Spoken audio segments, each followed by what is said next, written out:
What if the word sin doesn't mean what you think it means? Not because the Bible got it wrong, but because somewhere between the original Greek and our English translations, we lost something critical. What if Jesus wasn't talking about behavior modification when he said, go and sin no more? What if the entire framework we've built around guilt, shame, and being a good Christian is based on an incomplete understanding of what the word actually means in the original language? And what if understanding what this word really means could completely transform the way you see yourself and what it actually means to follow Jesus? Stay with me, because what I'm about to show you is going to challenge everything, but it's not going to contradict the Bible. It's going to reveal what the Bible has been saying all along. There's a woman standing in dirt, surrounded by men holding stones. She knows what's coming. She's been caught, exposed, and the law is clear. The punishment is death. And these men, these religious leaders who memorized every word of the Torah, they're not here for justice. They're here for a show. They throw her at Jesus' feet and say, "Teacher, this woman was caught in the act of adultery. In the law, Moses commanded us to stone such women." Now, what do you say? It's a trap, because if Jesus says stone her, he contradicts everything he's been teaching about mercy and grace. If he says let her go, he's contradicting the law of Moses. Either way, they've got him. But then something happened that nobody expected. Jesus kneeled down and starts writing in the dirt. We don't know what he wrote. The text doesn't tell us, but whatever it was, whatever those words were that he traced in the dust, it made them uncomfortable enough to keep pressing him for an answer. So he stands up, looks them in the eye, and says something that silences the entire crowd. "Let him who is without sin cast the first stone." And then he kneels back down and keeps writing. The silence is deafening. You can almost hear the stones shifting in their hands. The older ones, the ones who've lived long enough to know their own failures, they drop their stones first. Then the next, one by one, from the oldest to the youngest, they walked away until it was just her and Jesus. And then he stands up, looks her in the eye and asks, "Woman, where are they? Has no one condemned you?" She says, "No, Lord." And then he says something that's been quoted in sermons, printed on t-shirts, and turned into Christian catchphrases for 2,000 years. "Neither do I condemn you. Go and sin no more." Now, here's the question nobody's asking. What did Jesus actually mean by that? Because we've been focused on the actions committed. We've completely missed the heart posture. We've turned this into a behavior modification command when Jesus was addressing something far deeper. What if the word we've been translating as sin doesn't mean breaking the rules? What if it means something completely different? Something that changes everything about how we understand ourselves, our mistakes, and what it actually means to follow Jesus. What if Jesus wasn't giving her a warning? What if Jesus was giving her an invitation? Yeah, this is going to challenge what you've been taught. It's going to make some people uncomfortable, and it's going to sound like I'm letting people off the hook. But here's the thing. What I'm about to show you goes against standard teaching, but it doesn't go against the Bible. So if you're ready to dig deeper, if you're ready to challenge what we've been taught and see what the Bible actually says, then stay with me. Join me as I challenge the narrative and honor the text. This is where it starts. Now let's pause on that moment. Let him who is without sin cast the first stone. The word Jesus uses for without sin, it literally means without missing the mark. This is the only time this word appears in the entire New Testament. Jesus isn't saying, let whoever's never made a mistake throw the first stone. He's saying something far more pointed. Let whoever has never missed their mark. Let whoever has never missed their own mark. Let whoever has never missed their own mark cast the first stone. Let whoever's been living at the full potential of who God created them to be, let them judge her. And that's why they all walked away, because they knew every single one of them was living beneath their calling. Every single one of them had missed their own mark. They were so busy policing her behavior, they hadn't noticed they've been aiming at the wrong target their entire lives. They were experts at keeping the law, but they completely missed the point of the rules. Now, here's where our misunderstanding of this has caused real damage. We've built entire theological frameworks and denominational structures around what they struggle with versus what we don't struggle with. We've made it about comparing sins. Well, I don't struggle with adultery, so I can judge that. But don't talk about my greed. Don't mention my pride. Don't bring up how I gossip or how I treat people who can't do anything for me. We've created hierarchies of sin. We've decided some sins are worse than others based on what we personally struggle with. If you struggle with alcohol, we built a ministry around it.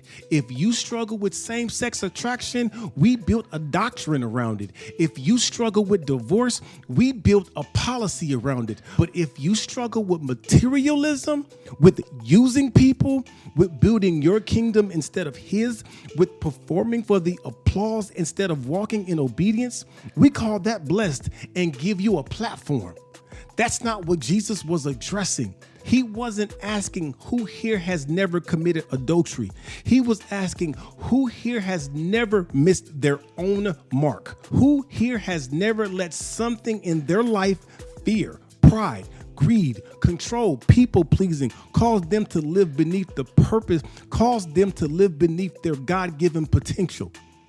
It's not about what they struggle with versus what you don't struggle with. It's about what's in your life causing you to miss your mark. And when Jesus asked that question, every single one of them realized they had no stones to throw because they were all missing their own mark. In the original Greek, the word Jesus used for sin is hamartia. And here's what most people don't know. It's not a religious word. It's an archery term.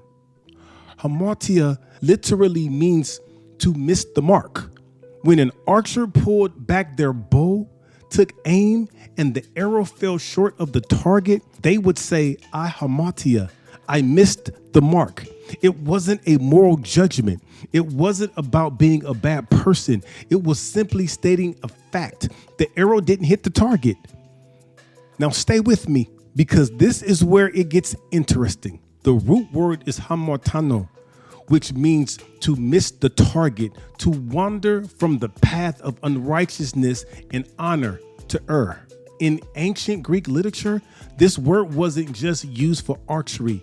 It was used to describe someone who had potential but fell short of it. Someone who was aiming at something but missed.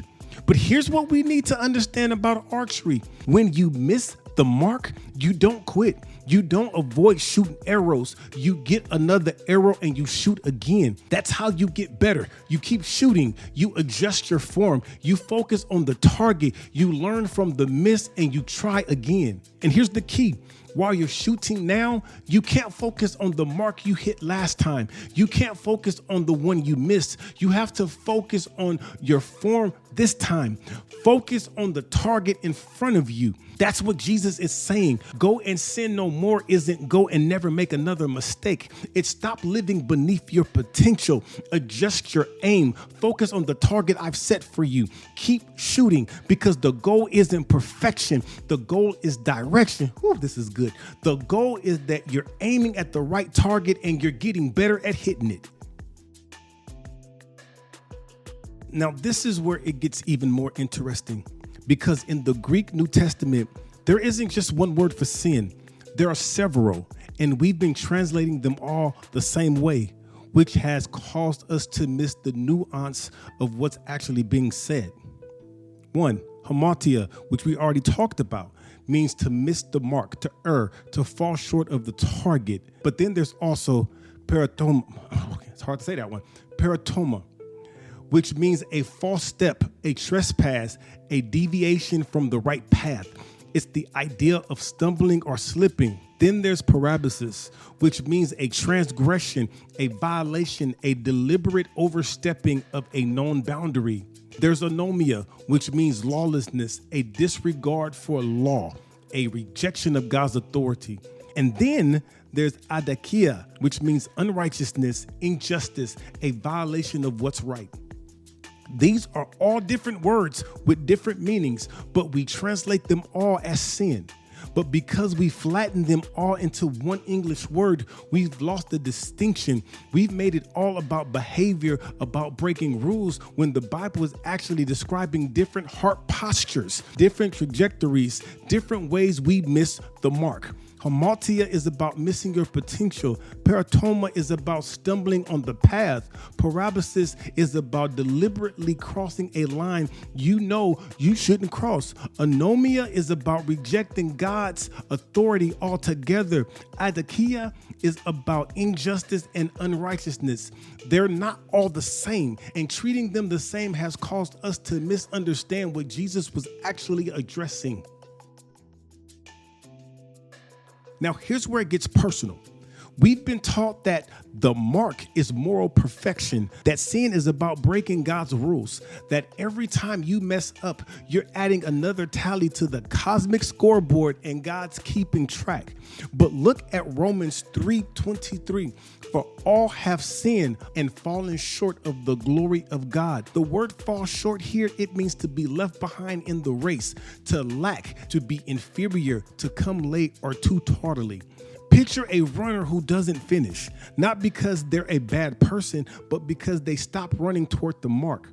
The glory of God isn't just his reputation. It's the image of God you were created to reflect. It's your potential.